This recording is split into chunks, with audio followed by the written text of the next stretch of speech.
Vamos começar então? Bom dia a todos, então.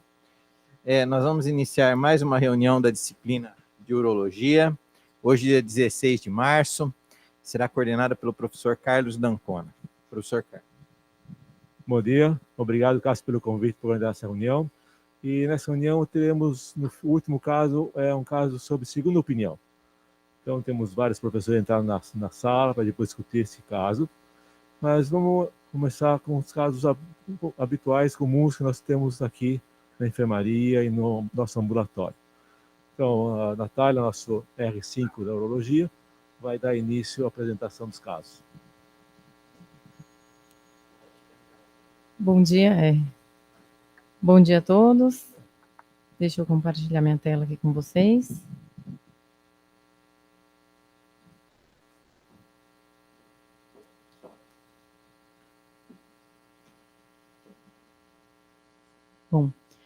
Bom dia, meu nome é Natália, eu sou o R5 aqui da Urologia da Unicamp e vou apresentar alguns casos clínicos dessa reunião de hoje. Então, primeiro caso, um paciente masculino de 46 anos que vem encaminhado para nós devido a uma bexiga neurogênica por um TRM há 4 anos. O paciente vem encaminhado pela neuro após uma queda de 5 metros de altura, onde ele ficou com uma lesão completa a nível de T6, T7, e ele vinha já fazendo cateterismo intermitente limpo de 6 em 6 horas e mantendo um quadro de incontinência. Ele não tinha nenhuma outra comorbidade. Ele trouxe exames, uma função renal normal e um ultrassom de rins e vias urinárias também sem alterações.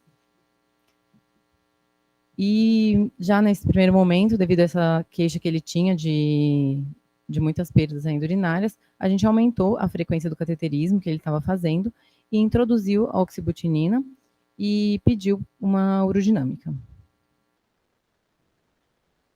O paciente retorna após 3 meses, ele está mantendo o cateterismo na maior frequência que a gente tinha orientado, mas abandonou o uso da oxibutinina devido a muita boca seca e também ressecamento dos olhos e piora da constipação intestinal. Um pouquinho, Natália. Fábio, é um paciente que trauma radiovascular, faz um cateterismo intermitente, tem efeitos adversos com a oxibutinina. Qual é a sua conduta? Professor, nesse caso o paciente não fez uso da oxibutinina, eu faria como a Natália, né? Nesse primeiro momento, a gente pensaria que ele está tendo aí uma perda por extravasamento, aumentaria o cateterismo intermitente, né, como foi feito, de 4 em 4 horas, né? Se o paciente não pode utilizar a oxibutinina por efeito adverso, a gente pensaria em outra classe de medicação, uma solifenacina, uma mirabegrona. Você não pediu para a Natália mostrar a urodinâmica? Solicitaria uma urodinâmica nesse momento. Tem a avaliação de imagem do trato urinário, função renal? Sim, senhor, professor. A gente pediria um ultrassom e uma função renal para a gente avaliar como está esse trato urinário superior dele. Esse ultrassom que eu mencionei aqui logo antes, ele era recente, rins tópicos, morfologia preservada, nenhuma alteração, bexiga também repleta, paredes lisas. E aí a urodinâmica, então, ele trouxe nessa consulta. Deixa o Jefferson apresentar, interpretar esse exame. Bom dia. Então, primeiramente, como a gente pode ver, não tem a primeira fase da fluximetria, o paciente TRM provavelmente não conseguiu urinar. Entramos aí, então, portanto, já na fase de cistometria. A gente consegue ver durante a fase de enchimento algumas contrações detrusoras, né, de forte intensidade, que acarretam perda urinária. É uma bexiga de boa complacência, a gente pode ver a linha de base sendo preservada ali, apesar de não ter o cálculo correto. Uma bexiga que conseguiu encher aí aproximadamente 350 ml, aparentemente, então bexiga a princípio de uma boa capacidade, uma boa complacência com essas perdas. Não houve perda durante manobras de esforço e na fase miccional, aparentemente, o paciente não conseguiu urinar. Ok, você descreveu muito bem, mas não classificou. Que tipo de bexiga é essa? Isso é uma hiperatividade detrusora. Neurogênica. Muito bom. O caso volta para você, Fábio. Certo, professor. Bom, como o paciente tem uma hiperatividade detrusora, ele não fez uso da oxibutinina, pensaria... Ele fez uso da oxibutinina? Fez uso. Isso. Eu tentaria mudar a classe, primeiramente. Nesse primeiro momento, a gente tentar A gente entrar com uma solifenacina ou uma mirabegrona para ver se ele aceitaria essa medicação. Infelizmente, no nosso ambulatório, nós temos pouco recurso. Os pacientes realmente não conseguem adquirir esses medicamentos. Diante disso, ele tem efeitos adversos a medicamentos. Qual é o próximo passo? O que você faria? Pensaria numa estimulação transcutânea de nervo tibial posterior. Mas por quê? O nervo tibial, ele tem... Não, eu quero que você me justifique porque de medicamento você vai entrar para eletroestimulação, você não pensa em botox, você não pensa em ampliação vesical. Antes da gente fazer algum tratamento mais invasivo, poderíamos tentar essa estimulação, não, professor? Tentar você pode tudo, né? Não, você tem que ir pelos menos invasivos aos mais invasivos. Nós sabemos que a ampliação vesical é o melhor método para você ter uma bexiga de reservatório. Por outro lado, tem complicações a médio e longo prazo, que é a maior incidência de litíase e infecções urinárias em repetição, que muitas vezes são difíceis de tratamento. A vantagem da Botox, que ele é pouco invasivo, mas você tem que repetir a cada 8 meses em média. Sendo um paciente com trauma raquidilar, jovem, com perspectiva de vida longa, ele vai ter que fazer por muitos anos esse Botox, mas é uma indicação também. Agora, por que justifica a eletroestimulação? Eu dei porque as outras áreas. Por que eletroestimulação? Se não invasiva, é fácil de fazer? Sim, professor. Transcutânea, né? Um pouquinho, eu vou te interromper. Uhum. Na nossa sala está a doutora Marcela, que é fisioterapeuta, especialista nessa área. Marcela, conta um pouco para a gente como você faz a eletroestimulação e qual é o papel dessa técnica no tratamento de uma bexiga neurogênica. Bom dia, Marcela.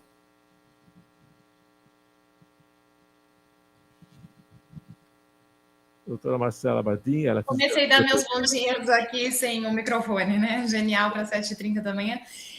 Bom dia a todos, obrigada, doutor Carlos Ancona. Sim, a gente faz a neuromodulação, né? No caso, a gente está discutindo a bexiga neurogênica, mas em todas as questões de hiperatividade do detrusor, ela é muito bem indicada e, como o senhor comentou, a primeira tentativa é sempre a abordagem conservadora, né? Então, a gente faz do mesmo jeito que vocês apontaram aí, sempre dando preferência para a eletroestimulação do nervo tibial, antes da colocação parasacral, né, que é uma segunda opção. E ela é muito bem indicada nessas questões em que existe a contração não inibida, né, do detrusor. A proposta é sempre que ela faça mais ou menos aí o mesmo mecanismo da comporta da dor, né? Ela vai competir com as fibras A, delta e C e fazer com que a modulação aconteça e a urgência, essa contração da bexiga, seja menos percebida, principalmente pelo sistema nervoso central. O que mais o senhor me perguntou, doutor Carlos, por favor? Como é que é isso é bastante estabelecido em caso de uma hiperatividade do detrusor, um sintoma de bexiga hiperativa, em pacientes não neurogênicos. Como é que está agora a indicação em pacientes neurogênicos? A gente nunca sabe exatamente o que esperar de um paciente neurogênico. Então, esse caso, principalmente, chama atenção porque o nível de lesão dele foi torácico, né? Ele tem uma boa resposta pensando numa inervação em que a gente vai pegar um pouco mais sacral e lombar.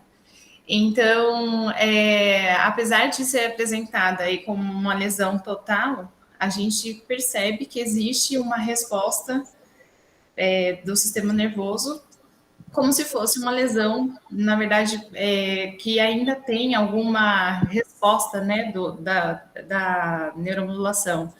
Então, a gente precisa fazer, e sempre a gente vai tentar em nervo tibial, quando algumas lesões acontecem em níveis mais altos, a gente tenta partir pela estimulação sacral. E apesar da bexiga neurogênica não ter a mesma resposta esperada de outros tipos de bexiga hiperativa, a gente sempre tem, sim, algumas respostas que surpreendem. Então, na verdade, o que importa muito é o mecanismo central, né, do paciente em resposta ao que vai de condução da corrente. E ela ainda é bastante indicada, né? Os senhores todos sabem, mesmo para bexiga neurogênica. E o que precisa ser feito sempre é tentar primeiro essa abordagem. O que é importante a gente se atentar é quantas tentativas, né, a gente pode realizar com o paciente antes de entender se ele está respondendo ou não.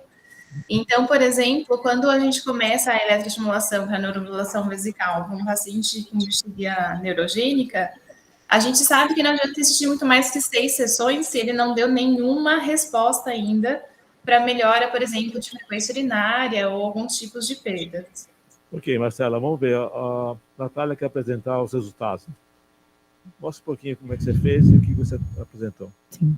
Então, o paciente foi realmente encaminhado para fazer a estimulação transcutânea do nervo tibial. Ele foi submetido a 12 sessões bilateralmente.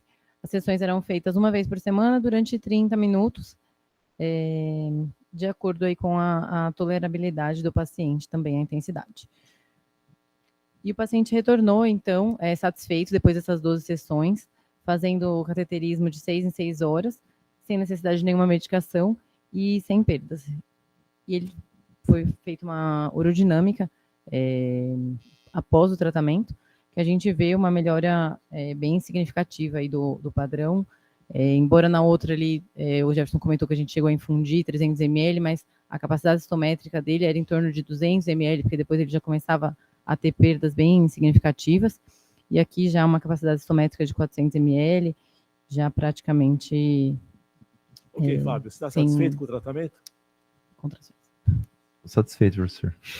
Ele vem 2 vezes por semana no hospital fazer esse tratamento. E como é que você vai para o tratamento, para casa, ou ele fica ad eterno aqui vindo no hospital?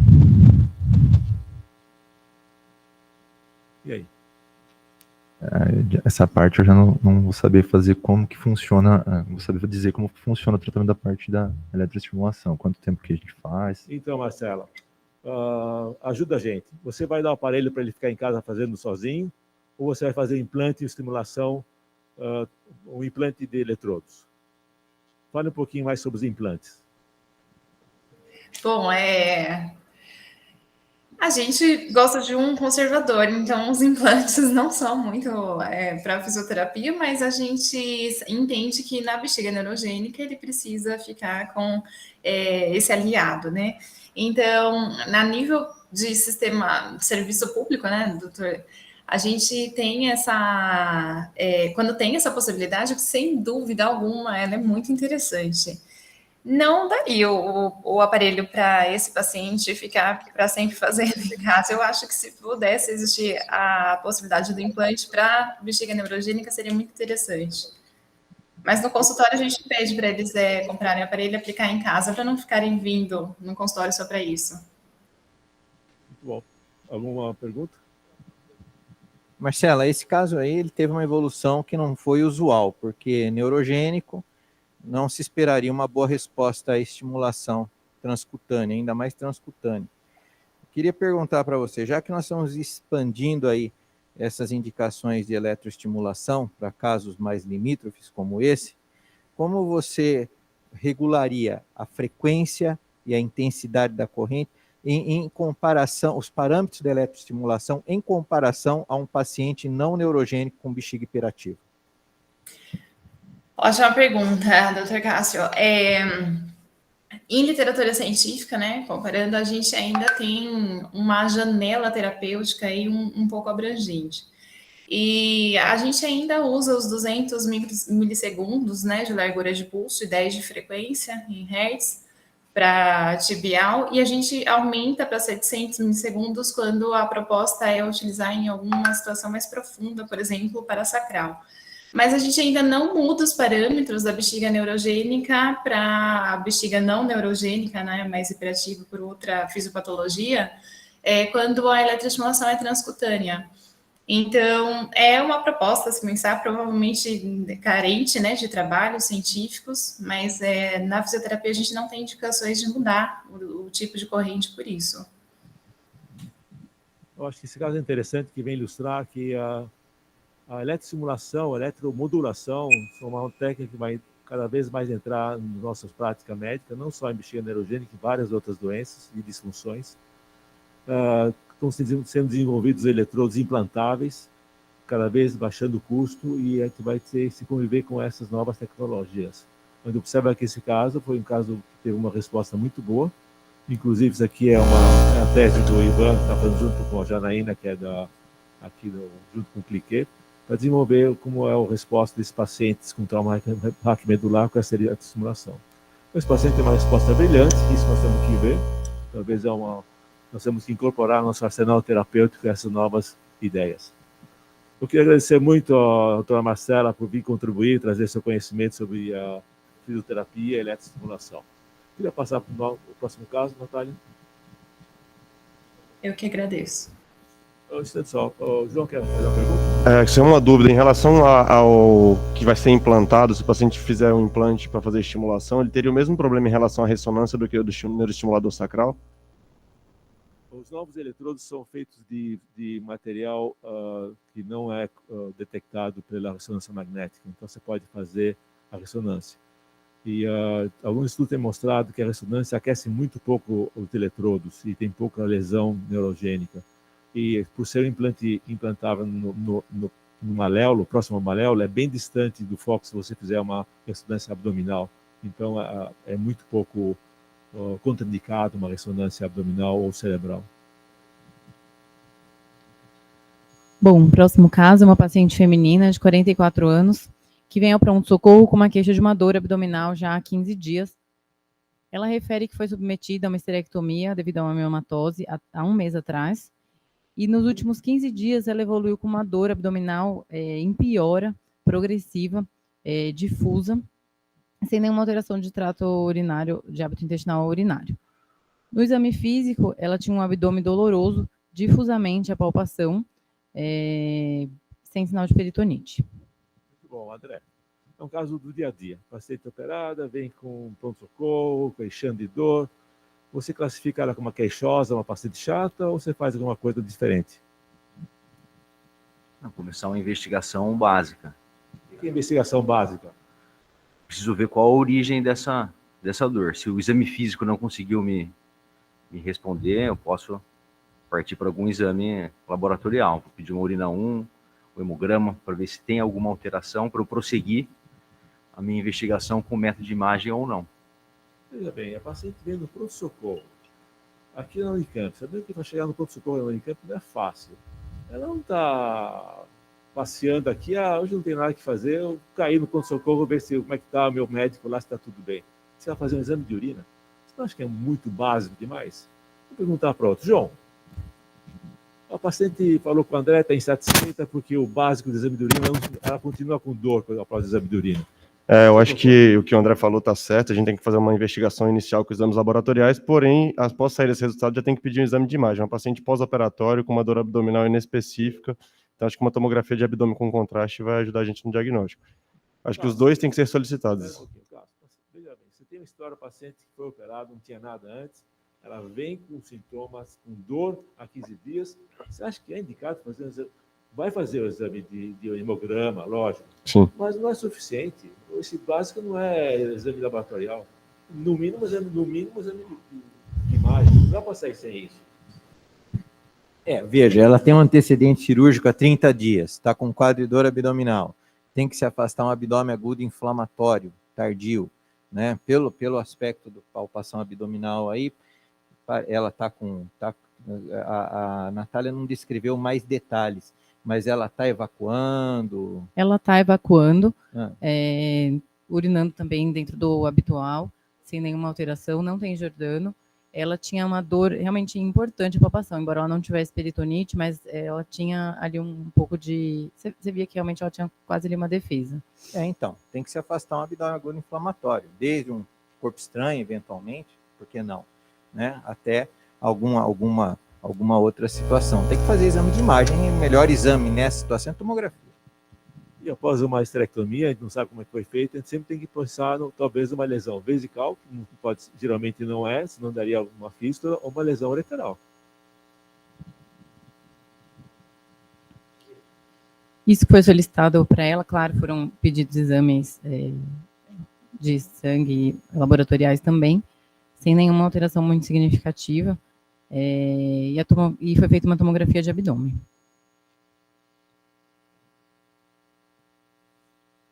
A tomografia na fase excretora aqui, a gente já vê logo bastante líquido na cavidade, uma hidronefrose leve a moderada aqui à direita. A gente consegue seguir bem os dois ureteres até o ureter distal, e aqui à direita a gente vai ver um extravasamento de contraste no ureter distal. Daniel Lavan, você gostaria de comentar alguma coisa a mais sobre essa tomografia? Oi, bom dia, pessoal. A Natália mostrou a fase excretora do exame, agora ela põe uma reformatação em MIP, né, em intensidade de projeção máxima, essa da esquerda aí, que demonstra claramente o extravasamento de urina, né?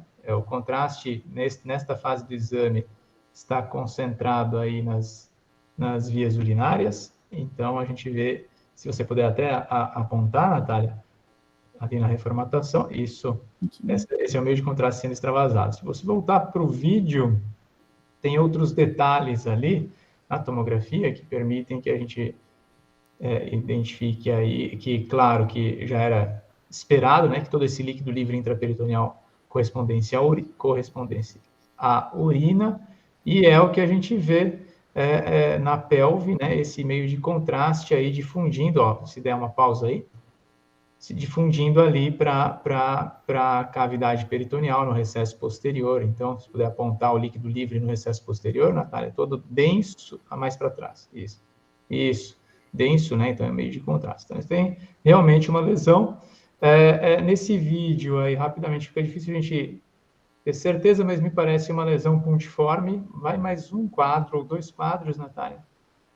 Só para a gente ver exatamente. Aí, volta.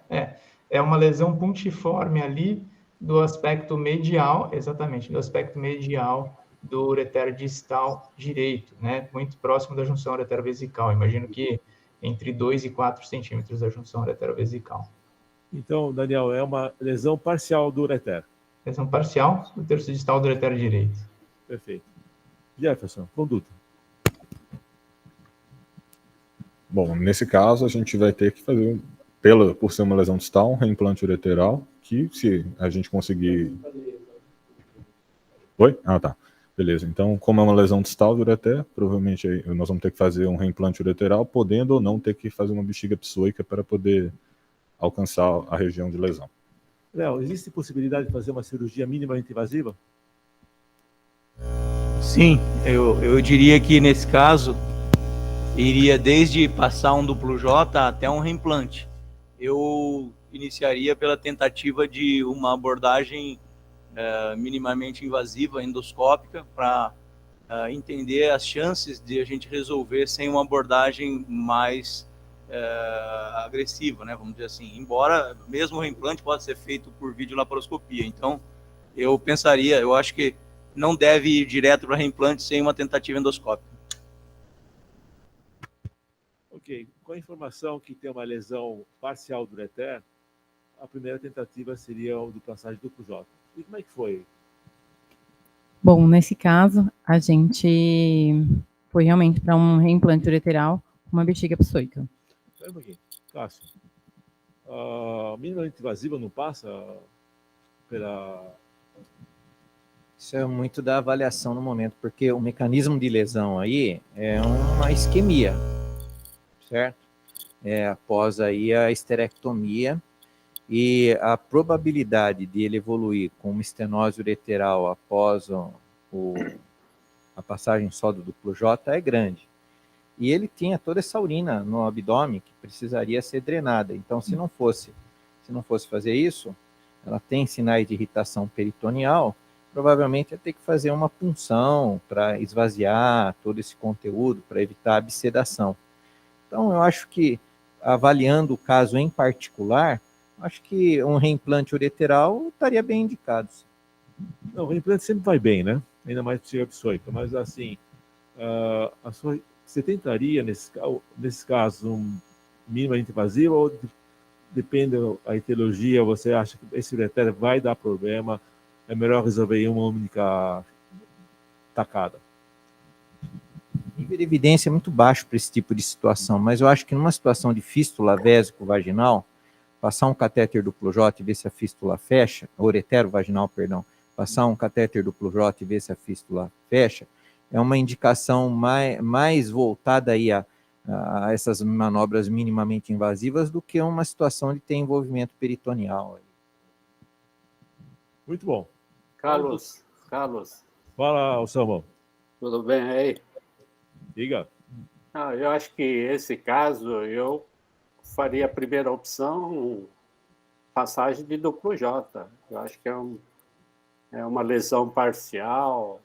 Eu acho que tentaria duplo J. Bom, esse caso já foi operado, mas eu acho que a primeira opção de lesão ureteral pós-cirurgia é cirurgia minimamente invasiva. E nós temos alguns casos já descritos, já foi até quando nós fazíamos o duplo J, época do Dr. Palma, a gente confeccionava duplo J e passava duplo J e resolvia muito bem esses casos sem cirurgia.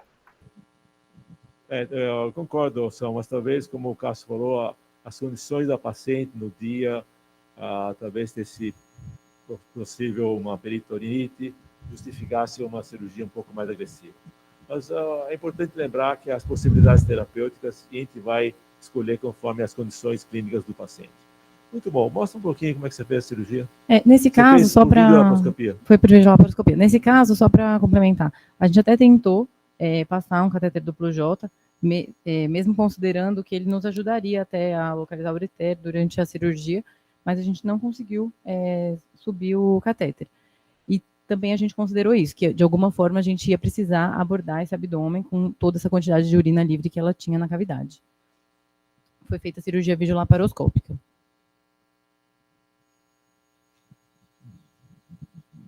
Então, aqui inicialmente a gente dissecou, né, o ureter. A gente procurou dissecar até a porção mais distal, aproximando o máximo aí de ureter saudável. E depois liberou a bexiga para que a gente pudesse chegar sem tensão até o psoas. Aqui a gente vê ela chegando bem. E aí foram passadas duas suturas, fixando a bexiga no tendão do psoas. O ureter foi espatulado e foi feito um reimplante a lente gregoire.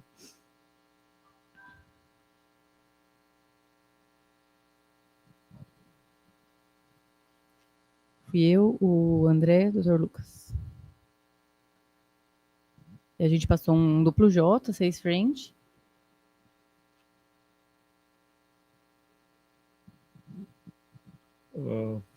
Cássio aqui está perguntando por que foi escolhido uma pessoa que não feito implante direto. Lucas, por favor, já que você está na sala, explica por que você fez a opção. Oi, professor, bom dia. A gente fez essa opção para não chegar tensa a sutura. A lesão não era no ureter bem baixo, era meio próximo quase dos ilíacos. Então, para você diminuir a tensão, né, e evitar complicações nessa anastomose, a gente fez a bexiga psoica. Foi uma cirurgia de domingo aí, um domingão, fiz eu e a Natália essa cirurgia. Mas pela imagem que mostrou aqui no vídeo, não parece o ureter tão curto assim, né? Professor, imagem é uma coisa, a hora que você está lá e disseca o ureter, realmente, às vezes é um pouquinho diferente. A gente viu que ia ficar um pouquinho tensa mesmo, e aí acho que essa é a melhor indicação de psoica.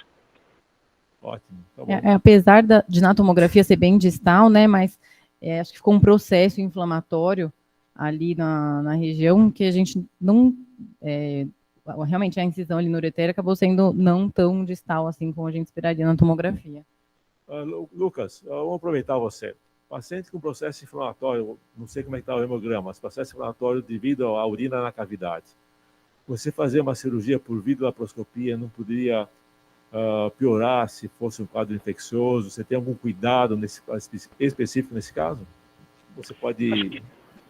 Do ponto de vista infeccioso, acho que é a mesma coisa que a cirurgia aberta. O cuidado que a gente teve foi entrar na cavidade, aspirar todo o líquido que a gente tinha, né, líquido livre que realmente tinha nas goteiras, enfim, lateral, bilateral, e na pelve, e a gente lavou bastante a cavidade. Acho que isso é uma coisa importante também. Na minha opinião, não é a mesma coisa, porque na videolaparoscopia você tem uma pressão no mínimo de 15 centímetros de água. Na cirurgia aberta é pressão zero. Se você tiver realmente um quadro infeccioso, purulento, você vai aumentar a pressão intracavitária, isso pode realmente, não é a mesma coisa. Deve ter outras repercussões mais importantes. Mas tudo bem, esse caso... Mas isso aí foi superado, professor. Hoje em dia o pessoal opera apendicite qualquer grau por vídeo. Grau 3 e dá certo, apesar da pressão, entendeu? Então acho que isso aí, a evidência tá caminhando para a laparoscopia mesmo. Muito bom. E muito bom. Você vai fazer algum teste depois da cirurgia, se tem refluxo ou não, ou você esquece? Não costuma ser uma prática, mas poderia ser feito, né? A gente fez com o reimplante, com o líquido gregoar certinho, com a válvulazinha, com o avanço. Então eu imagino que ela não vai ter refluxo, pelo menos nada significativo, não. Muito bom. Como é que evoluiu o paciente? A paciente evoluiu bem, no primeiro pós-operatório já com débito aí de 150 ml no dreno, no segundo pós-operatório um débito desprezível. Ela foi para casa sem dreno, recebeu alta com a sonda e o duplo J. A sonda permaneceu por 3 semanas, quando ela voltou no ambulatório, e foi agendada então uma retirada de duplo J após 30 dias. Hoje ela está bem, já mais de 2 meses aí sem sonda, sem duplo J, e está bem. Algum comentário nessas lesões laterais? Não, o comentário que eu queria fazer é que existe um risco dessas pacientes que fazem bexiga psoe que evolui com disfunção miccional. Esse risco pode chegar até 30%.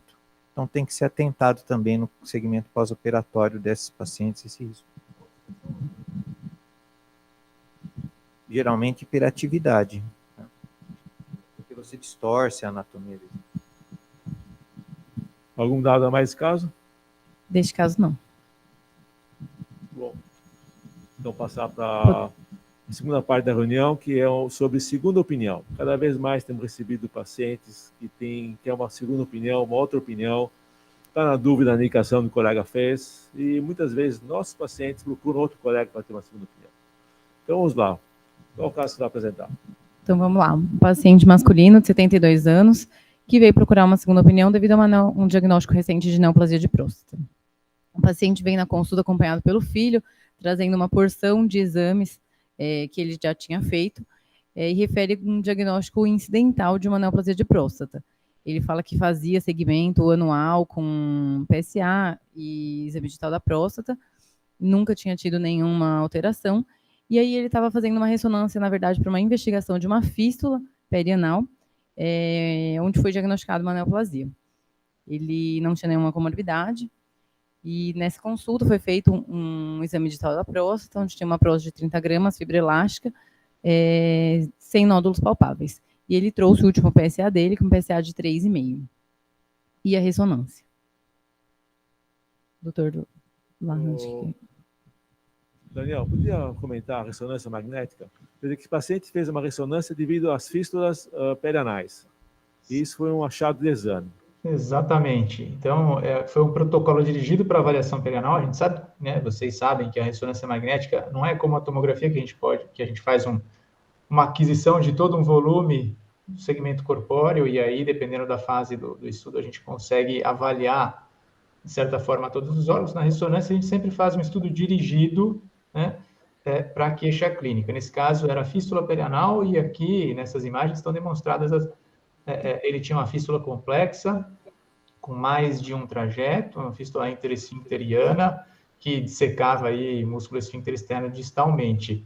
Se a Natália puder apontar nas imagens, é uma imagem tubular para... Isso, mais para baixo, Natália, exato, mais para baixo. Aí, esse é o trajeto fistuloso, então, que era o motivo principal deste exame, né? Mas, claro que a gente sempre avalia os outros órgãos que estão incluídos, né, nessas imagens, e pode seguir para o próximo slide, Natália. E nos cortes que envolviam a pelve, embora esse exame não seja um exame direcionado para a próstata, deu para avaliar que na zona periférica, do lado direito, existe um nódulo de limites imprecisos, com baixo sinal nessa sequência, que é uma sequência ponderada em T2. Natália, se você puder, por favor. Isso aí, esse do lado direito. Então, perceba que é um nódulo com baixo sinal. limites imprecisos. Vai para a imagem sagital aqui, Natália, e tenta apontar o que tem de volta, o que tem de hipossinal. Exatamente. Então, essa é uma lesão da zona de transição. Nós estamos avaliando na sequência T2, que é o principal parâmetro para a zona de transição. Então, essa lesão é uma lesão bastante suspeita para neoplasia, né? Ela tinha um pouco mais do que 1,5 centímetro aí, tá? Embora não seja o parâmetro dominante para a zona de transição, nós fizemos a difusão também, que é o próximo slide, Natália. E aí, coincidente com a alteração suspeita no T2, existia uma restrição focal à difusão. Natália, essa é a imagem do ADC, demonstrando o hipossinal, e na esquerda a difusão propriamente dita com o hipersinal, tá? Então, restrição das moléculas de água. Daniel, deixa eu interromper você um instante. É zona de transição ou zona anterior da próstata? A zona de transição anterior, né? Se a gente voltar no T2 ali, está a topografia do que seria a zona de transição mesmo, anterior, com talvez até extensão para o estroma fibromuscular anterior, tá? Então, dadas as dimensões, localização e extensão da doença, ela recebe uma nota 5 PIRADS, né? Do PIRADS aí, tá?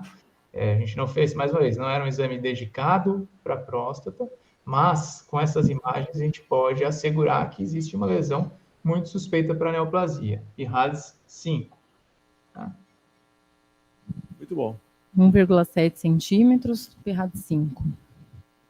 E aí, com isso, ele foi pedido para ele, então, uma biópsia. Na biópsia, era uma biópsia de 12 fragmentos, dos quais 2 apresentavam um adenocarcinoma Gleason 3+4, com até 40% do fragmento comprometido. E não tinha padrão cribiforme nessa lâmina.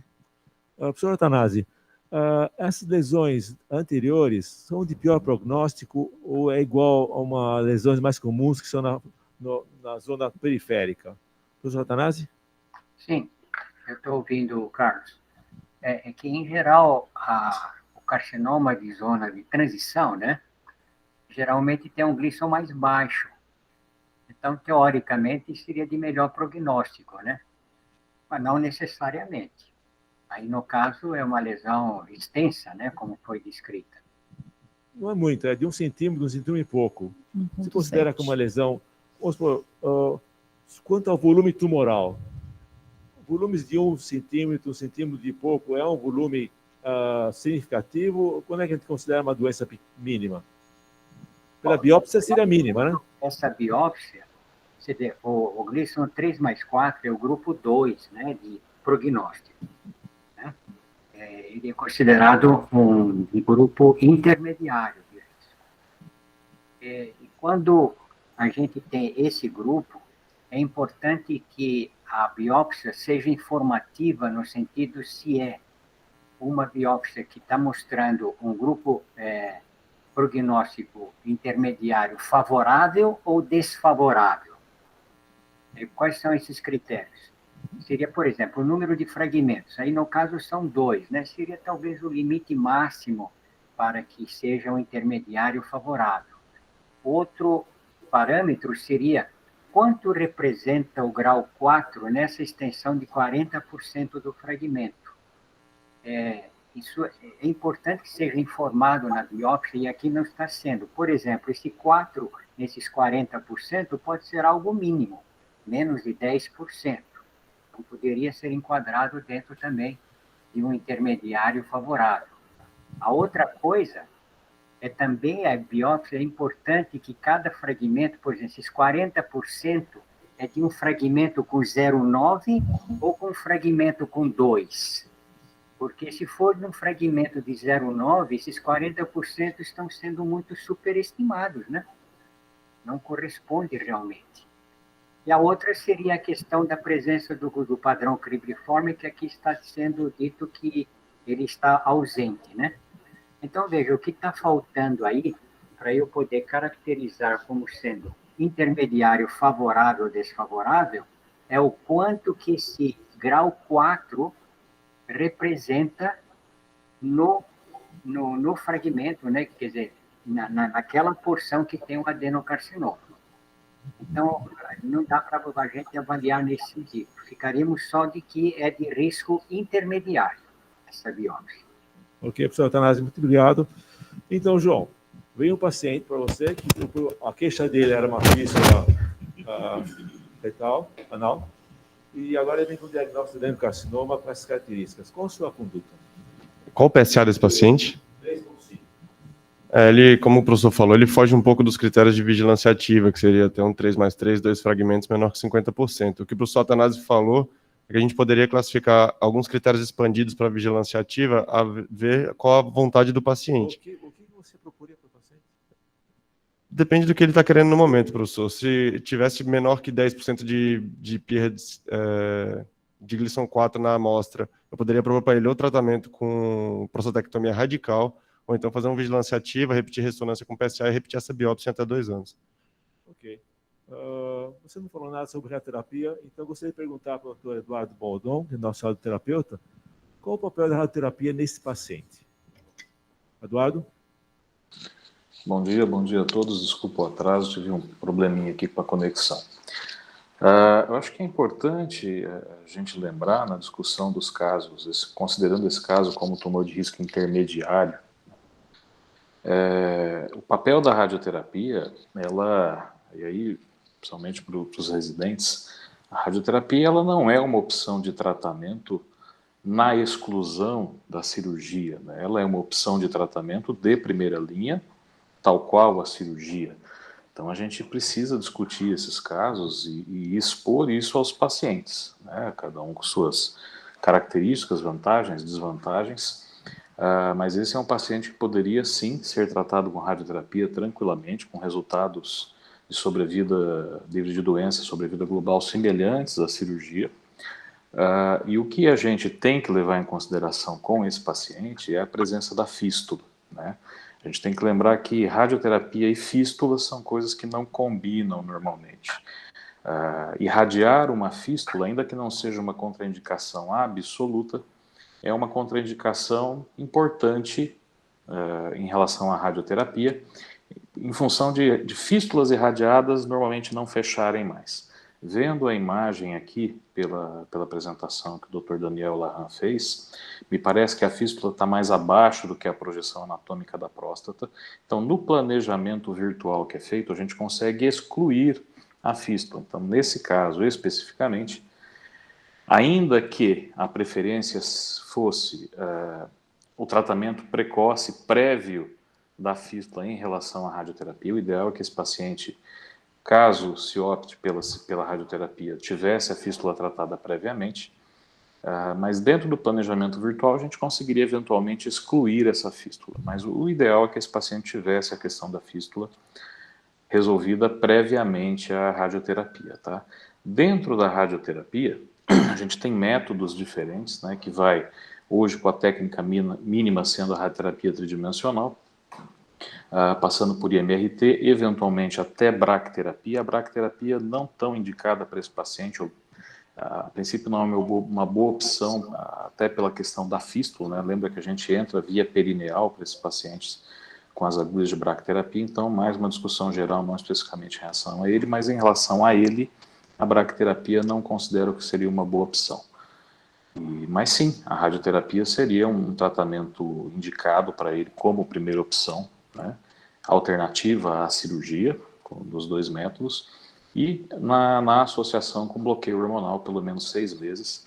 Até recentemente a gente tem a publicação de uma meta-análise confirmando o benefício para esses pacientes da associação com o bloqueio. Acho que a doutora Helena pode falar um pouquinho melhor disso também.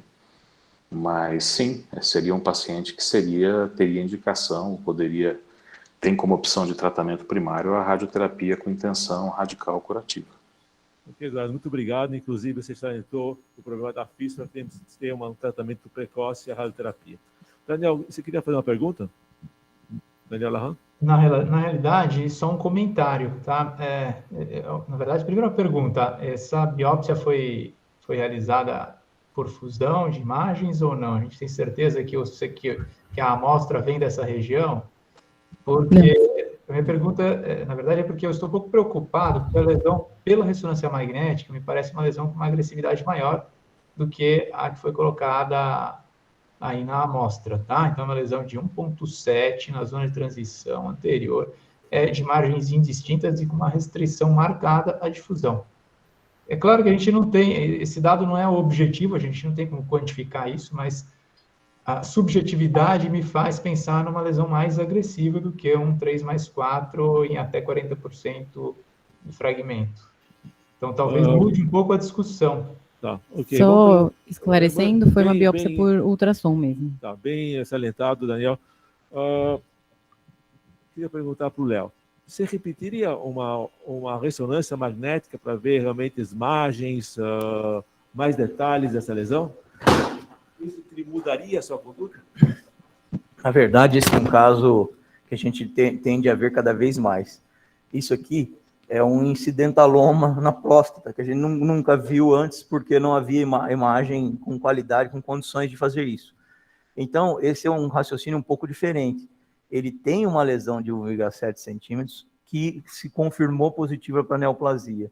Então, se a gente estudar melhor detalhes do laudo anatopatológico, nós vamos ver que, certamente, isso eu acho que é um aspecto importante, esses fragmentos positivos devem vir da área da lesão chamada index, que seria a maior lesão. Então, esse caso é um caso relativamente incomum até o momento e cada vez vai passar a ser mais comum. Então, eu acho as considerações do Dr. Daniel importantes e eu trataria como uma lesão volumosa, como essa de 1,7 centímetros, e foi daí que nós começamos, coisa que é incomum até recentemente.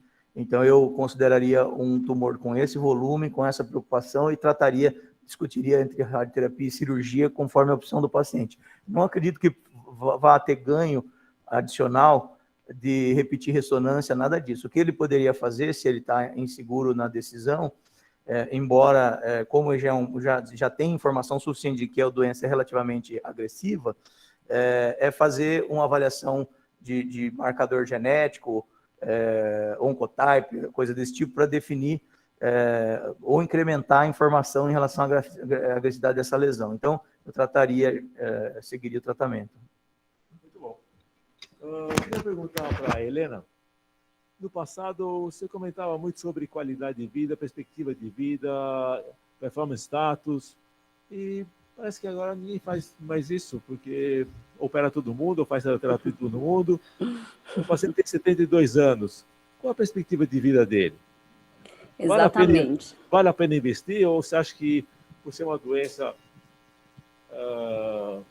está discutindo doença mínima ou não, a gente poderia somente observar que não vai acontecer nada? Exatamente.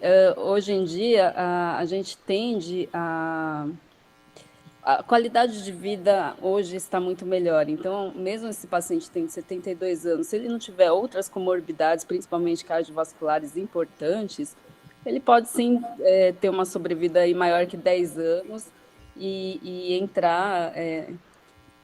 poder entrar na Active Surveillance, por exemplo, né? Hoje a gente vê muitos pacientes idosos com uma performance excelente. Então, hoje em dia, isso é mais comum.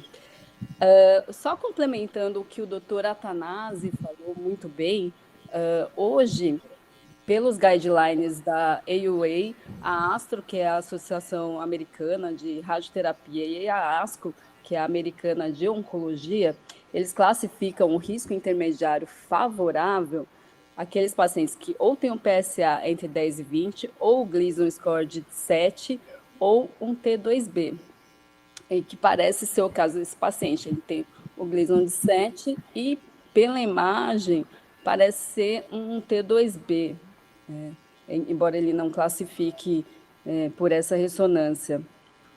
E aí você faz como risco favorável esses pacientes que têm um pequeno volume de doença, de até 50% dos fragmentos acometidos, ou um paciente com o PSA menor que 10, sendo um grupo 2, que é o caso desse paciente. Então, ele entraria como risco intermediário favorável. E aí, até questionável o papel da Active Surveillance nesses pacientes, tá? Com essas características.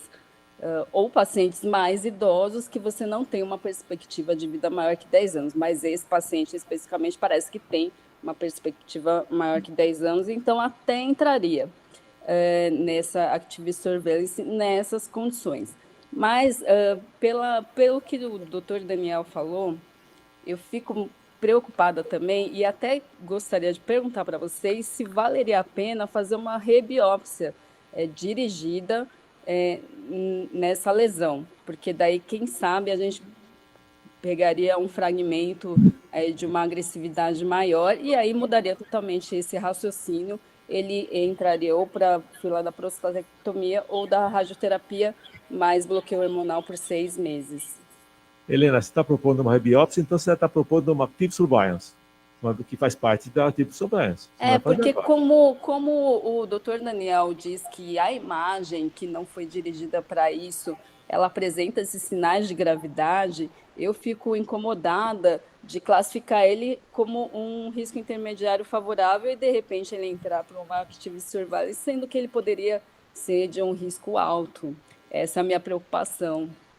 Eu queria perguntar para o Fernandes, se você tiver um Active Surveillance e esse tumor aumentar, crescer, qual é o risco de você perder o timing de tratar uma doença curável? Bom, se o risco, se for pensar em Active Surveillance, eu rebiopsiaria. Agora, se esse paciente ele se posicionar, não, eu quero resolver, aí eu não pensaria em rebiópsia, eu faria a cirurgia ou o tratamento outro que seja discutido com ele. Perfeito, também concordo, doutor. Sem dúvida. Porque se ele for de um risco alto, a gente vai perder o timing, né? Exatamente. E também muda em relação à hormonioterapia. A gente faria de pelo menos 2 anos, não faria esses 6 meses só. Né? Então muda a conduta. Outra coisa importante que eu tenho visto é que, principalmente, essas lesões que são anteriores, elas são difíceis e, se não for um indivíduo experiente para fazer a biópsia, você não pega, né, de uma forma que demonstre perfeitamente o tumor. Cada vez mais a gente vai ver isso daí. E é muito importante a extensão do fragmento, né, e a porcentagem da lesão no fragmento, como o professor Athanasi colocou. Professor. Eu acho que a Active Surveillance, em determinado momento, começa a ficar muito simplista. Qualquer coisa, Active Surveillance. Não é bem assim. As pessoas estão vivendo mais. E a gente tem que discutir isso e posicioná-los em respeito aos riscos e o time do tratamento. Concordo com a Helena, eu acho que a gente tem que ser um pouco mais incisivo nisso daí. E não relegar, porque o indivíduo tem 72, 75, 76, os pacientes estão muito bem hoje.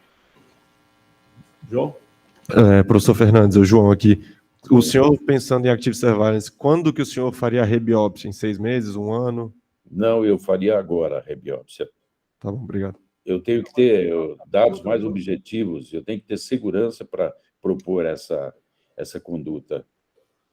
Mas a pergunta do João é pertinente. Active Surveillance, não importa se é grau 1, grau 2, você tem um esquema. Uhum. Então, o esquema... Léo, qual é o esquema? Você faz... Pode falar. Mais importante é colocar o paciente ideal em Active Surveillance. Falando sobre Active Surveillance, qual é o esquema de Active Surveillance? Você faz a biópsia a cada quantos meses, a ressonância a cada quantos meses, e como é que você procede? Hoje não tem mais indicação de fazer biópsia periódica. Hoje a gente usa a ressonância, o PSA, a evolução clínica, para daí ser gatilho para a biópsia. Isso que eu quero que você fale. Isso. Então, o que a gente faz é exame clínico desse paciente, acompanhando com PSA, toque, e a ressonância tem diversos protocolos, mas um bom protocolo é aquele que faz uma ressonância a cada 1 ano ou 2 anos, ou desencadeada por alteração clínica. E toda essa informação nos direciona ou não para uma rebiópsia, ou seja, a rebiópsia não é rotina mais como foi no passado. Agora, muito importante aqui Se ele entrar para Active Surveillance, é que ele tem uma rebiópsia antes e a gente classifique melhor esse paciente. Tudo indica que esse paciente não é bom candidato para Active Surveillance. Entre 6 meses e 2 anos, eu discutiria com o paciente. Eu até ficaria inclinado a fazer o bloqueio hormonal de 2 anos, caso ele opte para a radioterapia. Então, para mim, o caso está bem definido, que é cirurgia ou radioterapia, porque é risco intermediário alto, pelo menos, e não ofereceria para ele confortavelmente Active Surveillance, nesse caso. Se fosse oferecer, aí eu rebiopsiaria de entrada, mas não faria, como já disse, biópsia periódica. Muito bom. Volume da Cássio, qual a sua opinião? lesão. Minha opinião é parecida com a do Léo. Eu acho que é um caso que ele tem um aspecto que afasta a gente de indicar Active Surveillance com tranquilidade. Essa é a minha opinião do caso. Tudo o restante já foi dito. Muito bom. Alguém quer fazer mais uma pergunta? Aproveitamos que tem experts na nossa sala, radioterapeutas, oncologistas, patologistas. Todo mundo satisfeito? O senhor pensaria em algum tipo de tratamento focal? Uma boa questão. Infelizmente, ninguém tem muita experiência de terapia focal. Terapia focal tem 2 opções. Seria o HIFU ou por TOCAD, que é a fotossensibilização. O Léo, que está querendo falar alguma revisão? O grande problema da terapia focal é que ela ficou entre a Active Surveillance e o tratamento definitivo. E ela não consegue impactar significativamente ou incrementar. Então, ou o paciente ele tem condições de ser tratado com Active Surveillance, ou ele vai para tratamento definitivo. O ganho de uma ablação hoje é muito mais uma opção do paciente que fica desconfortável com Active Surveillance e tem a oportunidade. Então, o que eu quero dizer é o seguinte, ela não incrementa no tratamento baseado em evidência, no tratamento. Então, se você tem Active Surveillance ou tratamento definitivo, a ablação, baseado em evidência, não traz uma terceira contexto, um terceiro cenário do ponto de vista de uma terceira opção de tratamento. Por quê? Porque ela é basicamente um Active Surveillance com alguma intervenção menor, embora ela não faça o tratamento radical. Então, o que acontece? Ela fica entre as 2 opções e não tem evidência que ela incremente no tratamento do paciente do ponto de vista de controle da doença. Então, é diferente se nós tivéssemos, ou quando nós tivermos literatura para mostrar que esses pacientes vão, por exemplo, ter melhor evolução do que os em Active Surveillance. Eles são equiparáveis à Active Surveillance, os resultados. Ok. Carlos, a Elba quer... Fala, Samuel. O estudo genético, nesse caso, mudaria conduta? Eu acredito que não, porque pelo volume da lesão e tudo mais. E então, a princípio, eu já considero de risco intermediário alto. Mas, se esse paciente tivesse a intenção de Active Surveillance, então uma intenção dele, ele insiste nisso, é um paciente motivado, aí teria. Aí eu rebiopsiaria e faria avaliação genética para que, caso esses 2 exames viessem favoráveis, aí ele tivesse respaldo para uma Active Surveillance. Então, não seria uma primeira opção, seria uma alternativa caso esse paciente esteja motivado e deseje muito essa opção. Atualmente o estudo genético é feito para quem tem doença metastática, para saber o que tratamento vai fazer, de imunoterapia, quimioterapia ou outro tipo de tratamento. Então, não há evidência de fazer estudo genético em possibilidade terapêutica. Eu queria passar a palavra para a doutora Elba, que eu acho que você vai ter alguma coisa de tratar como tratamento. Você, para o radioisótopos, vai levar algum tratamento local. Doutora Elba. Oi, bom dia. Não, eu acho que tratamento local com teranóstico não tem evidência ainda sólida para isso. O que eu só queria apontar é que esse paciente, sendo um risco classificado como um risco intermediário favorável, ele não tem indicação de estadiamento à distância com o PET-PSMA hoje pelas diretrizes.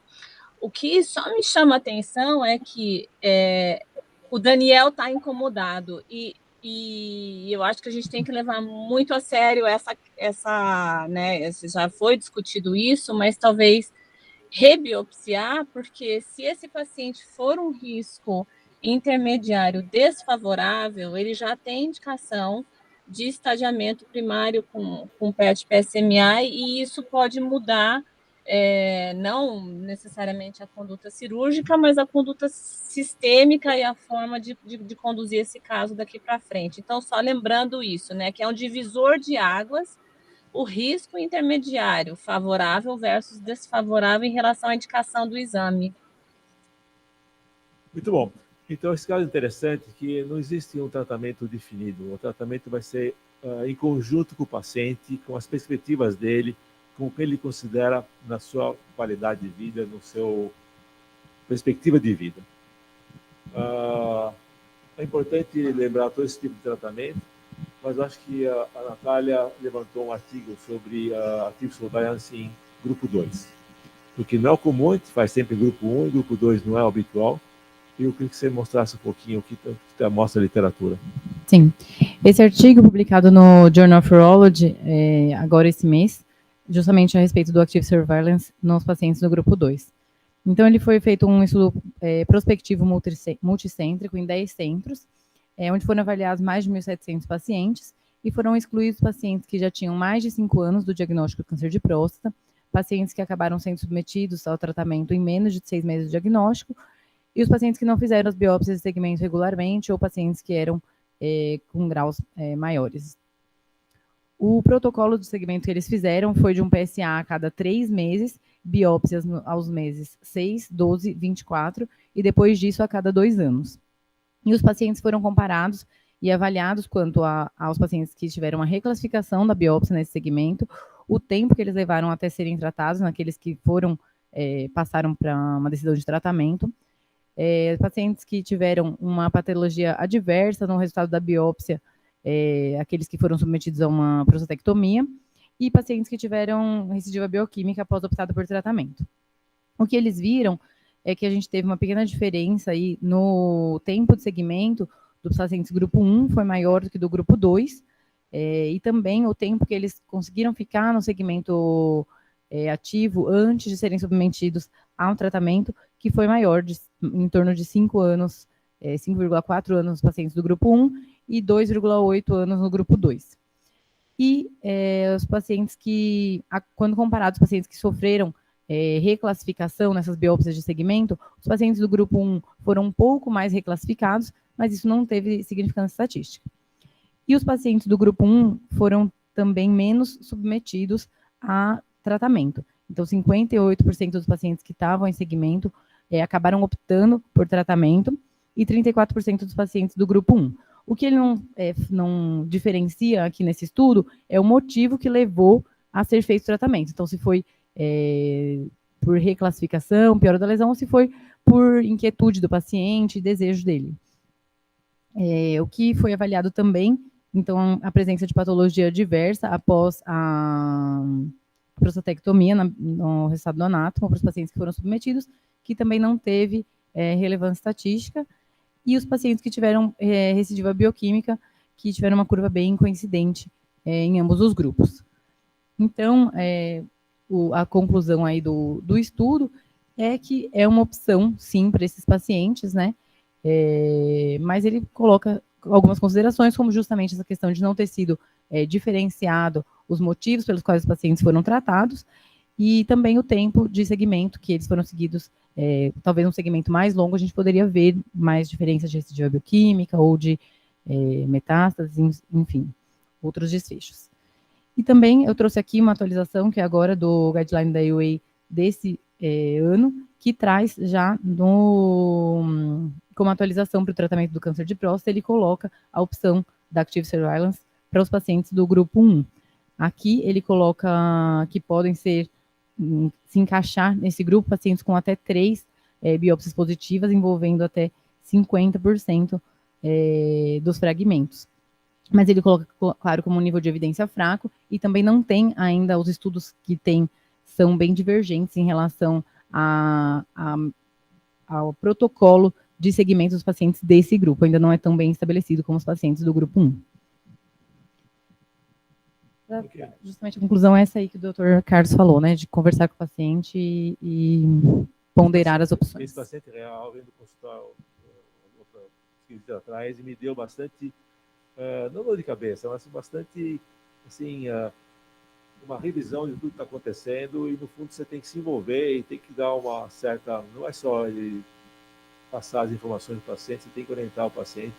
E nesse caso, vendo o paciente, é um paciente extremamente ativo, sem comorbidades, eu considerei todas essas opções e sugeri para ele que talvez uma cirurgia fosse, ainda mais pelo tipo de pessoa que ele tinha, muito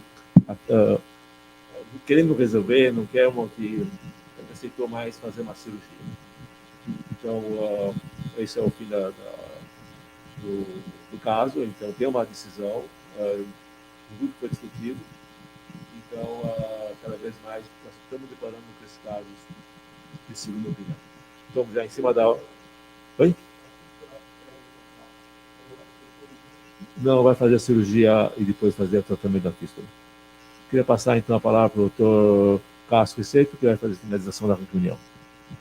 Então, hoje nós introduzimos essa nova sessão, que é a sessão Second Opinion. Eu convido a todos que assistem à reunião e que se animem e que tenham casos desafiadores a enviar os casos, e nós vamos procurar dar uma via de discussão aqui para casos não resolvidos, onde haja dúvida diagnóstica terapêutica, principalmente dúvida terapêutica. Agradeço a presença de todos e estaremos aqui na semana que vem novamente com uma nova reunião. Bom dia a todos, bom trabalho. Bom dia.